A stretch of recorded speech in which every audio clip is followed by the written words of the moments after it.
and his deputy DK Shivakumar took place at the latter's residence. Without wasting time, the leaders got down to business. Also in attendance was Shivakumar's relative and MLA HD Ranganath. The meeting lasted for more than an hour. Both of us had a breakfast, and DK Suresh was also present, and Kunigal MLA Rangnath was also there. So we four jointly had a meeting, had a breakfast, and we have not discussed anything during the breakfast. After the meeting, Shivakumar and Siddaramaiah jointly addressed the media, with the two leaders denying any rift between them. All our MLAs are united. Unitedly will face the opposition. The key takeaway of the meeting was the Chief Minister acknowledging Shivakumar's chief ministerial aspirations.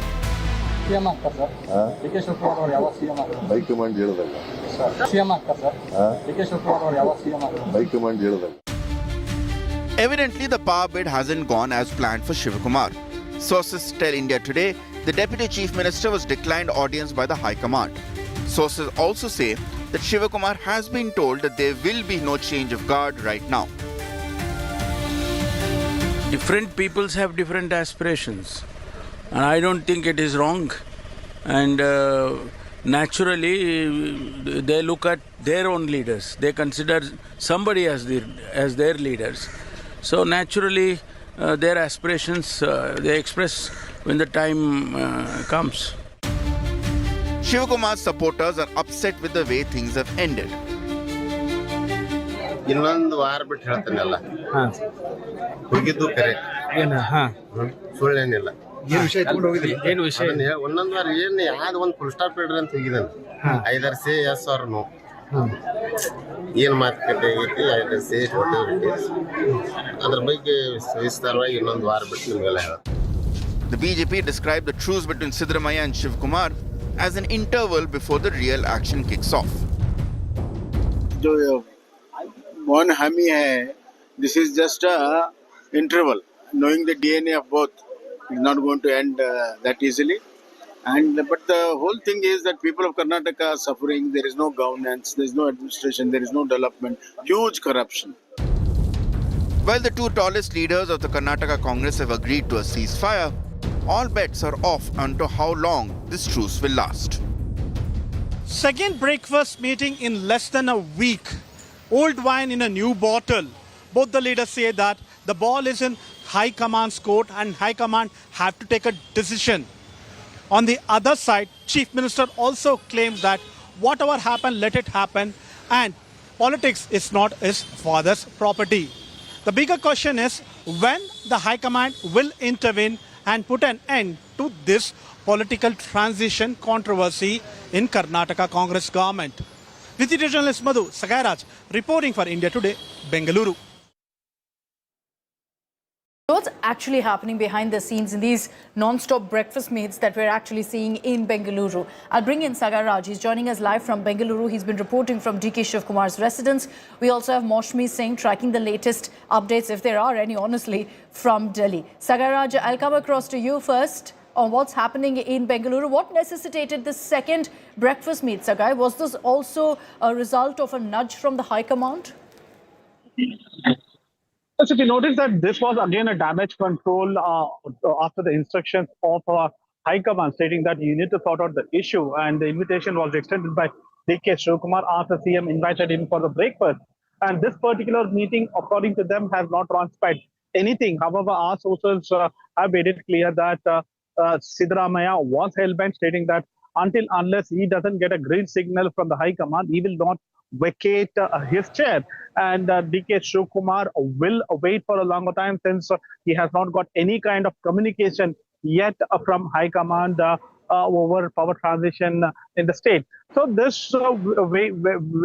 waiting will continue unless the High Command intervenes in this. And if you notice that both the leaders have categorically mentioned the ball is in the High Command's court, and they have to call them and they have to sort out this particular issue. That's right. They're saying, of course, all is well. The messaging here is of unity in Bengaluru, of bonhomie, of brotherhood and whatnot. But the reality is that they're going to be on edge till there's a decision taken by the High Command. So what's on the High Command's mind right now? Well, they're considering clearly to delay the complete decision. Why? Because it gives them more time to assess the political situation, examine all pros and cons in detail of who to pick and why. DK Shivakumar reportedly is willing to wait till April 2026, in which case it makes sense because Siddaramaiah has made it clear that he wants to continue till March. Why till March? Because that will make Siddaramaiah the longest serving Chief Minister in Karnataka's history. He wants that milestone. He wants that to bring his political legacy alive. And so there's a possibility that delaying the decision works perfectly for everyone. And mind you, the High Command has rejected any invite to DK Shivakumar, snubbed his request for a meeting. What this does is the High Command is putting the onus directly on DK Shivakumar and Siddaramaiah to resolve the issues directly, and also to ensure that there is no optics that one leader is being favoured over the other. Meeting with the DK Shivakumar, not meeting with the Siddaramaiah, will lead to endless speculation about which way this is going. But what happens really? Is there going to be a Delhi trip or not?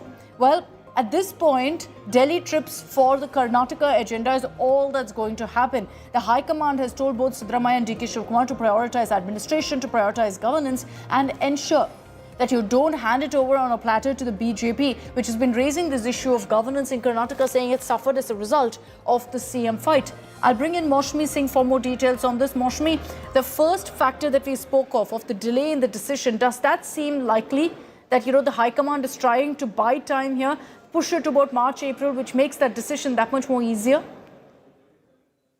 Absolutely, Akshita. I think that is highly likely. And also that I have learned that yesterday Rahul Gandhi and Mallikarjun Kharge in the parliament had taken a short briefing from the state in charge, Randeep Surjewala, but there was no mention of any change in the status quo that was prevailing in Karnataka vis-a-vis the power equation is concerned. And that really means that the party high command right now would like to buy time till perhaps March before they can have any changes, changeover. And importantly, also because the parliament session is on, I don't see that there is any audience that the Karnataka leaders are going to get in any time in the next 10 days because there's already too much on the platter for the party leadership. All right. Thanks very much, Moshmi, for joining us with all of those details. It will be interesting to see what happens, if anything at all happens, honestly, in Delhi from the High Command. Thanks, Moshmi. Thanks, Agai, for joining us with those details. Let me bring in on this broadcast Bhaskar Rao, spokesperson of the Karnataka BJP, who's also served as the Commissioner of Police in Bengaluru. Nikhil Jain, political consultant and advocate, is also with us. Good evening. Namaskara to both of you. Mr. Bhaskar Rao, you saw the messaging today from DK Shivakumar and Siddaramaiah. They say we're brothers, that there's no problem whatsoever, and that there's no question of governance taking a hit. Only from today onwards, they look like brothers. But what I can tell you is that Karnataka is not having a chief minister, it is having a caretaker chief minister. Because the dates are being conjectured, development has taken a casualty, corruption has increased, and there is no governance in the state now. And when the people gave a huge mandate of 136 seats, they never spoke about power sharing. If that all they had to share power, it should have been done so quietly and with dignity. The High Command has abdicated its responsibility by throwing the ball back into the court of DK Shivakumar and Siddaramaiah. Breakfast after breakfast and lunch after lunch is not going to solve their problem, when inherently both of them are looking at grabbing and retaining power. So we have to only see when the High Command is actually going to show its teeth, or what Mr. Kharge mentioned a couple of days ago, that he's going to administer some medicine. So probably somebody is very, very sick and medicine needs to be administered to these people as per the words of Shri Kharge himself in one of these interviews on your own channel, if you could kindly recall. So there is a need for administration of medicine, and there is a caretaker chief minister. There is no development. There is only corruption. Nikhil, and weak High Command.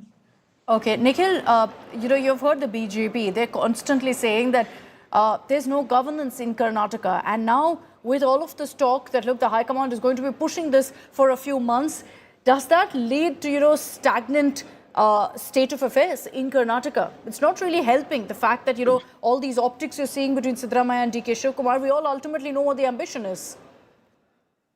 No, Akshita, like I've said on a show before, I think the BJP in Karnataka is acting like that nosy neighbor who's most concerned about what is happening in the other person's house. What are they eating for breakfast? What are they eating for lunch?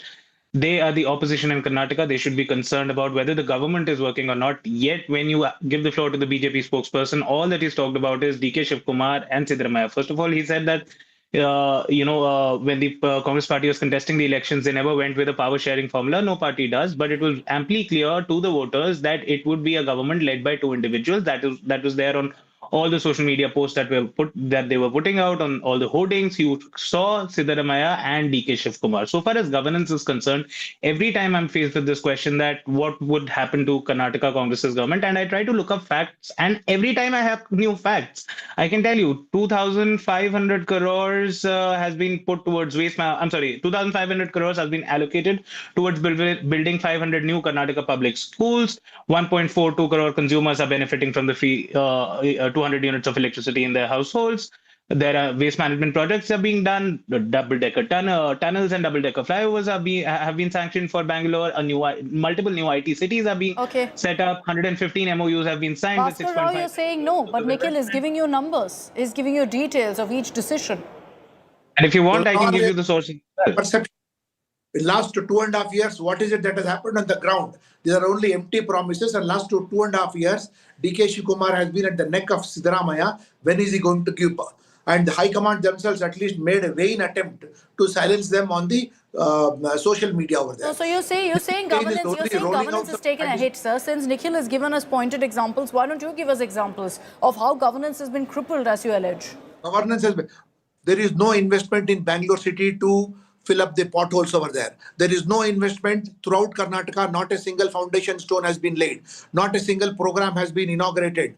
What more statistics does he want? And whatever Nikhil Jain is saying is only plans, programs on paper. What is it that how has the common citizen benefited? Look at the plight of farmers. Are they getting their due for their sugarcane prices? What about the maize? That also is in tantrums over there. What did he give any money for the flood affected areas? Nothing has been done. Previously, there was a drought in certain part. Was any money given over there? Even that money has also not been given. Siddaramaiah had promised a lot of money for those people who were killed during the cricket stampede over there. Even that money also has not been paid. All the projects that were starting during our period have been paralyzed. Whatever Nikhil Jain has been saying has been fed to him from somebody from Bangalore, and he's only rattling it out. Nikhil? On ground, nothing happening, and no governance is taking place. Tell me one program that you have inaugurated, one building you have inaugurated, one bridge you have inaugurated. Okay, Nikhil, your response. You have inaugurated. Absolutely, my response. No sense at all. Sir, can I please now speak? Go ahead. Can I please now speak? In 2025, a 19-kilometer yellow line of the Nama Metro was made operational. That I think is in the Congress government's credit. July 2024, the first double-decker rail-cum-road flyover in Bengaluru was inaugurated. It's called the Ragiguda Silk Board Flyover. I'm sorry if I'm mispronouncing the names. Then a 280-kilometer access-controlled expressway passing through 12 towns was partially inaugurated. Bengaluru suburban rail project, which construction for that began in 2024. How many more stats do you need, sir? You can keep on making these blanket statements. Let's potholes are not filled. Let's talk about the last 2 weeks then, Nikhil. Let's talk about the last 2 weeks. Because that's when we've been seeing this fight play out. In the last 2 weeks, the question is whether, because of that, the last 2 weeks we've been seeing this tussle and this ego fight. Because of that, governance has taken a hit, not overall. Actually, I think that is too small a time frame and a window for any government to be. It surely matters. Nikhil, every day matters. It certainly does. No, every day certainly does matter. But if you ask me, has any inauguration happened in the past 2 weeks? I think that is too small a window. Here we have the Prime Minister who promised 2 crore jobs per year 11 years ago, and nobody's asking. Of course, India Today does, but by and large, nobody asks them questions about that. I've told Mr. Rao so many projects that have been inaugurated in the past 2.5 years. Okay, I have something from 14 days ago. DK Shivakumar announces major upgrades, infrastructure boost in Bengaluru worth 1 crore. Now he's going to say even that is an empty promise. Now I can't really help it if you're not willing to believe the 2.5 years of social welfare direct benefit transfers that have been made, infrastructure projects that have been opened, infrastructure projects that have started, budget sanctions that have been Mr. made. Bhaskar Rao, the charge here is that no, governance hasn't taken a hit. You look, for example, you referred to farmers who've been flood hit. There was a special package that was announced a couple of days ago for them as well by the Karnataka government. So is the BJP trying to politicize a non-issue here? The BJP, when it had raised the farmers issue, initially the government agreed that it is going to pay 3,200 for the sugarcane. Now the sugar minister says not more than 2,900, and the farmers are back on the streets over there. Maize has not been lifted, though government of India announced the MSP for maize. Only at the last moment they come out with a government order, and it takes more than a month and a half for them to set up an infrastructure. What is it that they were doing? Caught napping? And as Nikhil was asking, what is it that has been done? Too short a period over there. There is no preparation. There is no anticipation to solve a problem. All the time, you tell me, Nikhil ji, which minister has visited the district and conducted a review for the development? You give me one example. One KDP meeting that has been held to monitor development and to ensure that money that has been given. You mentioned the number of projects which were inaugurated. Who started this project? Double Decker was started by the BJP government. Yellow Line was started by the BJP government over there. All these have been started by us over there, which we have brought it to a concluding end, and then you take credit for what we have done over there. In last 2.5 years, have you conceived any project and inaugurated it? Whereas in Government of India, for the whole country itself, projects are conceived, planned, and executed and inaugurated. Okay, Nikhil, quickly, your response. Mr. Rao, you can't keep on shifting goalposts. When you asked me for inaugurations, I give you inaugurations. When I was earlier talking about projects that have been sanctioned, you say that we are not planning anything, but sanctioning itself is the planning part of it. When something is partially opening, that is part of the process. You can't keep on shifting goalposts. Are you expecting that in 2.5 years, a new transport infrastructure project would be planned, budget would be sanctioned, it would be started, it would be inaugurated? That doesn't happen. Let's not become unreasonable, Mr. Rao. You're a very senior individual. You're smart. You've been in the bureaucracy. You understand the pace of things. I've given you examples of each. I've given significant examples of each. You're not willing to believe that. And by the way, on the maize procurement as well, the government did announce a recent procurement of several hundred crores. I'll have to check the figures on that. Okay. Now, we've spoken about governance, about administration. I'll leave it to our viewers to decide which way really this is going, whether governance has taken a hit or not. But let's just focus on the situation right now. Nikhil Jain, when DK Shivakumar is denied a meeting with the High Command, how do we read into that? Is this the High Command saying that, look, we're not willing to take a decision right now? And is that smart, looking at what's happening in Karnataka, and that the BJP is just waiting to make the most of it?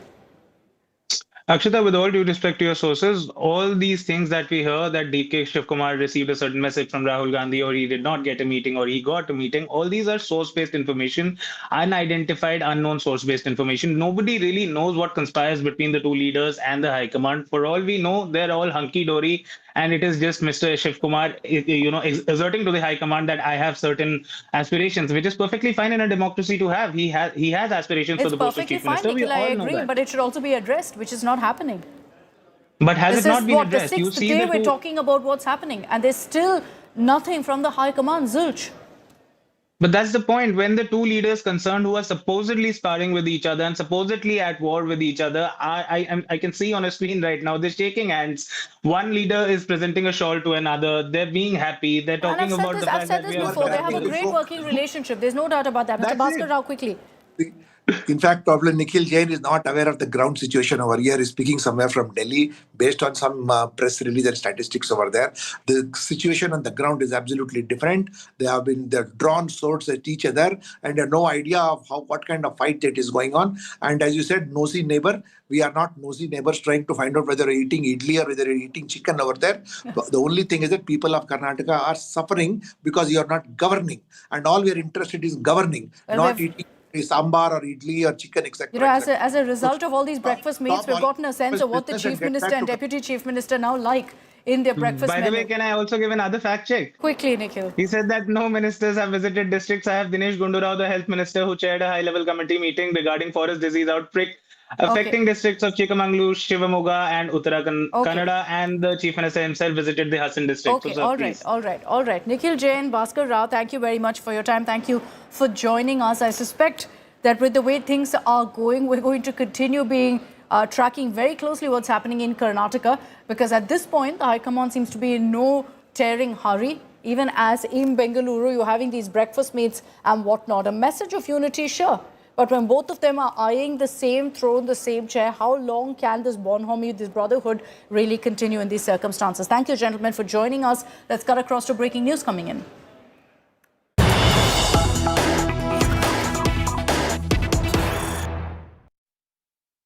Let's move to the political showdown in Andhra Pradesh as the YSRCP chief Jagannath Reddy is under fire over a lavish lifestyle. An RTI response has claimed that Jagannath Reddy spent 223 crore rupees on air travel in 5 years.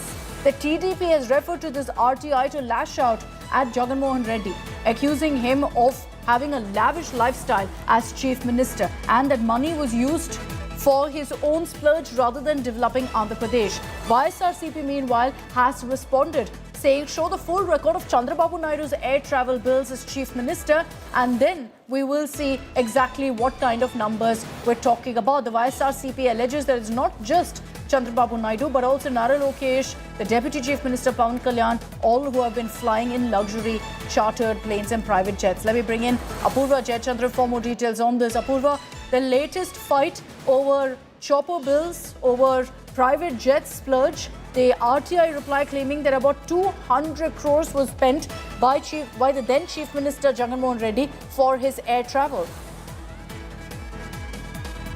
Well, Akshita, in fact, what we are getting to learn is that, this RTI has revealed over 223, crores worth of money that had been spent for this travel by then former Chief Minister of Andhra Pradesh, YS Jagannath Reddy, during his tenure between 2019 and 2025. We're also getting to learn that, based on this RTI, there has been a political, war that has now erupted between the TDP-led alliance and the YSRCP, where the TDP's, Nara Lokesh himself has tweeted saying that on one side you have YS Jagannath Reddy tours there costing over rupees 200 crores, or while on the other side you've seen a 500 crore palatial structure that had been built at Rishikonda. So you see all of these issues are now cropping up one after the other there. In fact, this RTI has not only revealed that this many money was spent for the travel of YS Jagannath Reddy, but in fact the YSRCP has not kept quiet. It has in fact the YSRCP has taken to platform X, wherein they have gone ahead and tweeted that this is nothing. Let's take records of Nara Lokesh, Chandrababu Naidu and Pawan Kalyan just over the last 1 year. And in fact, YSRCP has also claimed that all these weekend visits to Hyderabad, that all the three of these leaders have been, doing. The public of Andhra Pradesh are watching, and let's not... The political fight continuing there, even as this RTI claims massive splurge by Jagan. The YSRCP has responded saying, why don't you put out the details of the amount spent on air travel by Naidu, by Nara Lokesh and by Pawan Kalyan. We're going to continue tracking this very closely. Thanks, Apurva, for those details. More breaking news coming in.